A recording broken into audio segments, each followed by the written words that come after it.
Kalaja e Skënderbeut në kepin e Rodonit, forteza që shikon detin. Mes ujrave të Adriatikut dhe tokës shqiptare, aty ku deti futa thellë në brigje, ndodhet një nga vendet më misterioze dhe më të bukura të Shqipërisë. Këndi i egër dhe magjik i kepit të Rodonit.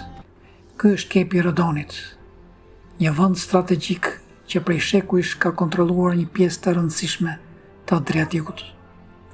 Këtu, në shekullin e 15, u ndërtua një nga fortifikimet e lidhura me emrin e herojt kombëtar shqiptar Gjeri Kastrioti Skënderbeu.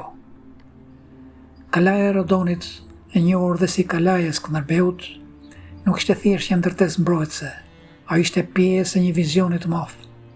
Skënderbeu kërkonte të siguronte dalje dhe komunikim me detin, në një kohë kur bregdeti ishte një pikë vendimtare për tregtinë, furnizimet dhe lidhjet me botën jashtë Shqipërisë.